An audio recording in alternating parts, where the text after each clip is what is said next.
you see whose birthday it is today? I did see whose birthday it is. Did you see? Any guesses? Draymond Green. Draymond Green, happy birthday. Just turned 34 years old today. It's always fun game. 34 years old. March 4th, 1990. Draymond Green was born.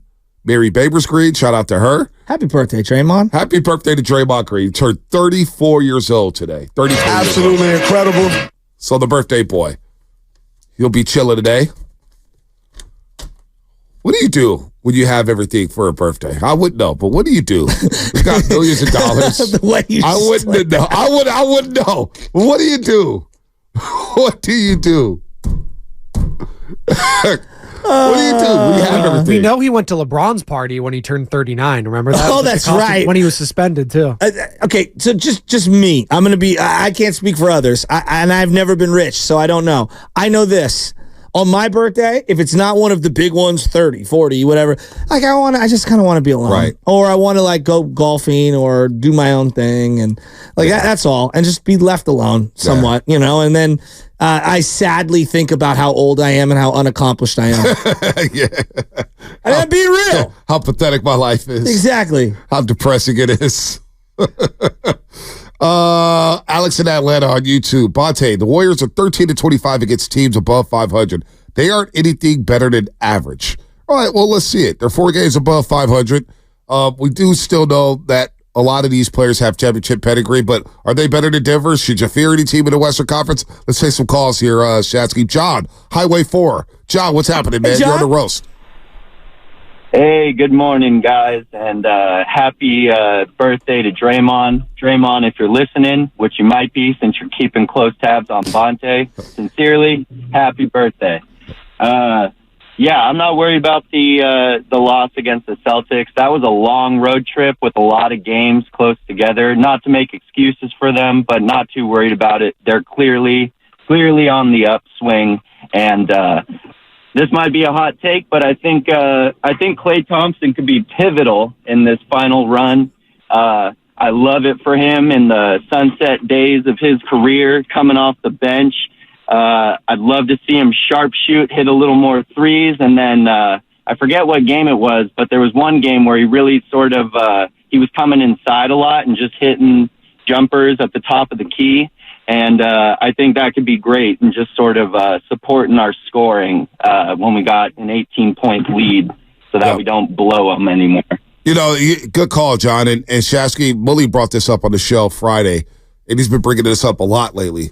In the starting lineup, you have 2 Hall of Fame anchors. It's Steph Curry and Draymond Green. And you got Kuminga playing around him. Hopefully Wiggins comes back and he's playing around him, and Brendan Podziemski. Then off that bench, you got 2 Hall of Fame anchors and Chris Paul and Klay Thompson.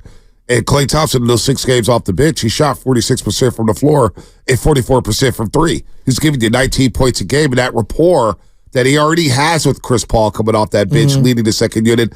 I am with John. He is very pivotal to where the Warriors want to go in the Western Conference playoffs.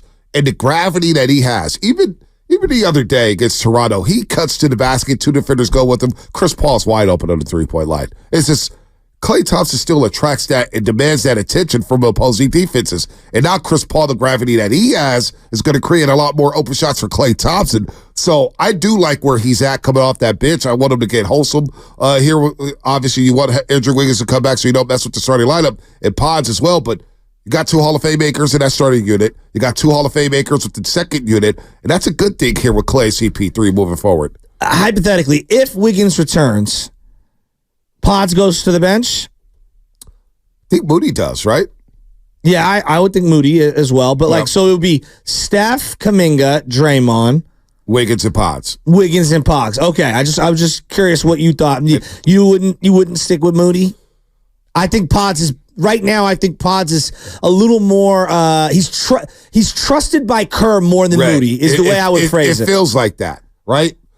But also, if you bring Pods off the bench, what role is he playing? Now are you going super small with Pods and CP3? Yeah. So now you come off the bench, you got Pods, CP3, and Klay, and you go with a combination of TJD, Looney, Shards, and who are you playing at that 4 spot? Is Kuminga playing some extra minutes with the second unit? Is Wiggins playing extra minutes with the second unit? It's delicate. A good issue, but this is the problem when you are so deep on the basketball team and you don't have a lot of separation from say 2-11 or whatnot. Like when it comes to the closing lineup, right?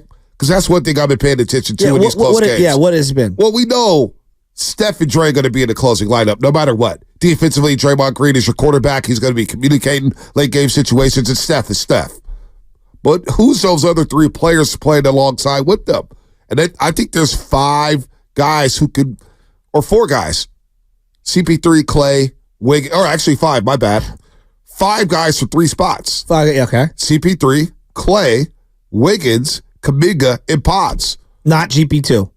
Hell, it could be 6 guys in. Okay, no, I don't want to complicate it. No, GP2's good because of his defensive prowess and him being able to pick up full court late game situations. GP2 may be finishing. That's what I'm saying. So what does it look like here down the stretch is something that I have my eyes on now. They've been blowing away teams and creating separation, so we haven't seen it as much as I want to see it personally. The closing lineup here, who's going to sit, who's going to play, but that is something Steve Kerr has to juggle with every single game. The feel of the game. As Chris Paul said, look, Kerr told him he's going to mess up at times. You may play the wrong combination. We've seen that before. But that is an issue for the Warriors, a good issue to where you get into crunch time situations. Who's going to be your 5 on any given game? Well, so back to Podziemski briefly here.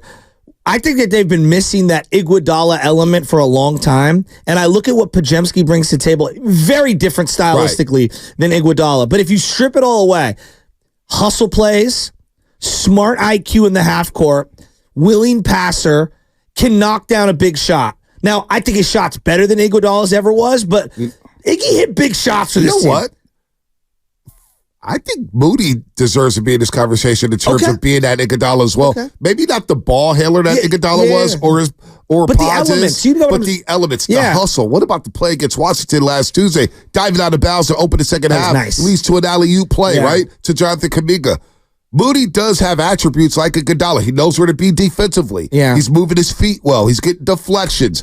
He's hitting down the open 3. So I think to a lesser extent, he has those same elements as Iguodala as well. Okay. I get your point on Pods being that ball handler and everything like that. It's when you say that, people are like, what are you talking about? But like, look at what he's bringing to the table. Like he brings a lot of really high IQ plays to the table, a lot of energy. He brings a lot of great defense. I think he's very versatile defensively because he can guard a variety of guys. And then I just think that we kind of underrated the rebounding from Iguodala. He'd always get those long rebounds that they needed to just kind of end a possession and keep it going. Pods does so many little things for this team. It does. I think you're right, though. I slept on Moody. Nah, Moody. That's a good point. So Steve Kerr's going to have to juggle with this. He's going to have to juggle with it. And here's what he said last weekend. Well, I think this was with, let me look at my sound sheet. Could have been with Willard and Dibbs.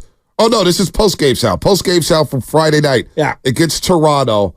Very intriguing soundbite from Steve Kerr on the way he's coached his team and what he leaned on here. Here's Steve Kerr after Friday's game against Toronto. I've liked this team all year. You know, we had some struggles early on, but it was really more about things just coming together. And the chemistry's been great right from the beginning of camp. The guys are all committed to each other. They care about each other. They care about winning. We've just gotten healthy and found a good groove. And I think it took us a while, frankly, just to figure out our team. We were leaning on what we were 2 years ago when we won the championship early in the season, and that wasn't working. And I gave that a good long look. And we eventually changed things up between that and getting Draymond back and our young guys really taking a leap forward. Guys like Loon and Moses who are so professional, just, hanging in there during difficult times, setting a great tone for the rest of the group. We've got a good bit of momentum going, and we're just going to try to keep it going. Leaned on the 2022 season a little too much for this team. Obviously, you're a couple seasons removed from that championship run, and now making the in-season adjustments. We just hope that it's not too late to make those adjustments. But a very good soundbite from Steve Kerr, kind of admitting that, hey, we've had to adjust here. Obviously, one of the biggest adjustments is Klay being removed from the starting lineup. He's still getting 28, 30 minutes a game, but now he's coming in off the bench with Chris Paul. Andrew Wiggins, hey, is he playing? And then, obviously, the insertion of Jonathan Kuminga and Brendan Podziemski in the starting 5.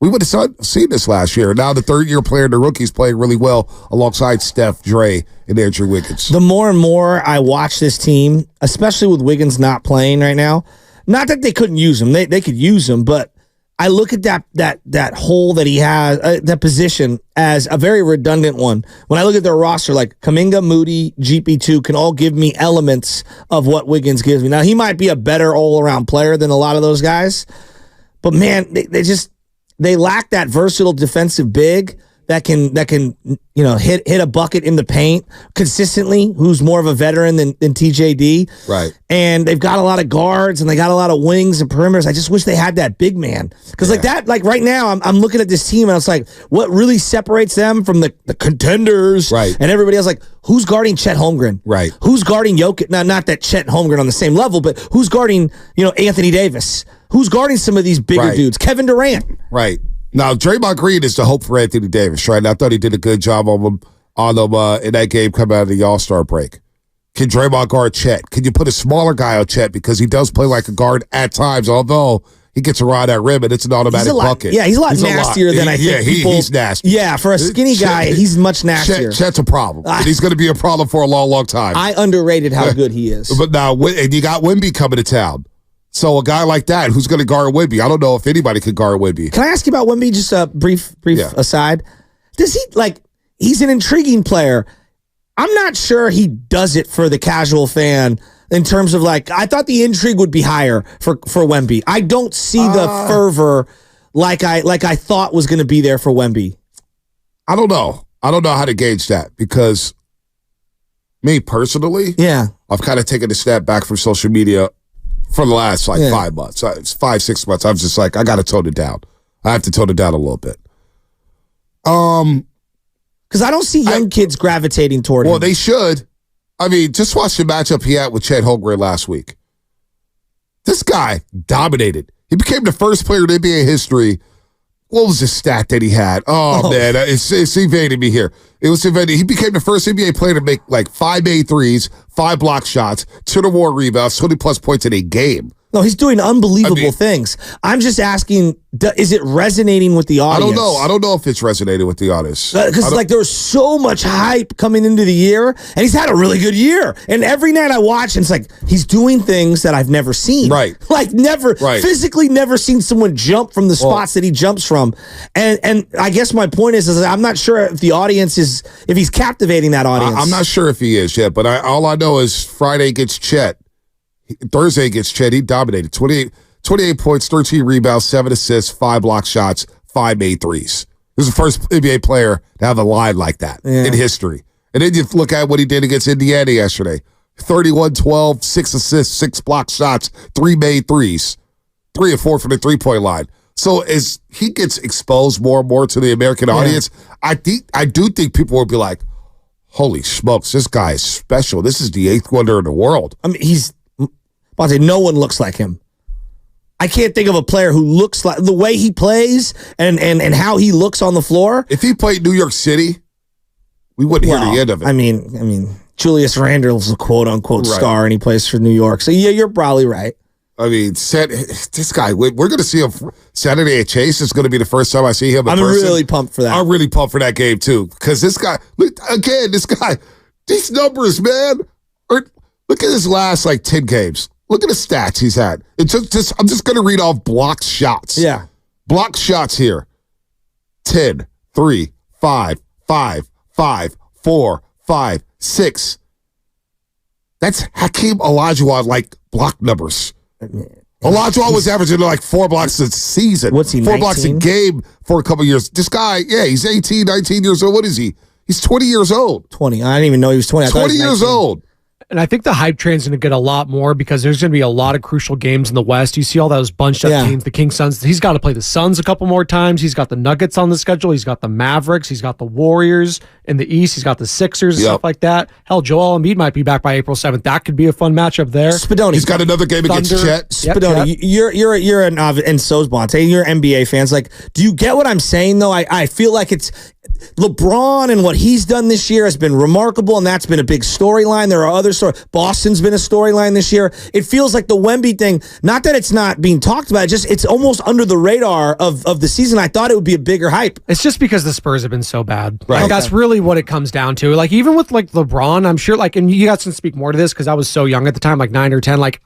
like that first season for LeBron, like were they any good? They didn't even make the playoffs. Yeah, right. So I don't think the hype was probably like that. So probably next year when the team gets better. But SportsCenter was so big back then. You did tune into SportsCenter to see the LeBron highlights. And now SportsCenter is not the same as it was 20 years ago. TikTok and Instagram and all that. But I'm just not seeing the reels like I thought I would. Yeah, I guess it depends where you look at. Because every time I look up, I see a Wemby highlight. It's like, oh, this guy's an alien. Oh my God, he this is an guy's alien. sick. That's the way like he pulled the God Sham God. That's a good way to He pulled the God Sham God. Like he had a move over Kyle Anderson a couple weeks ago in Minnesota where he looked at Kyle Anderson to step back 3 on him. And Kyle Anderson pointed out, I was like, dude, that's legit.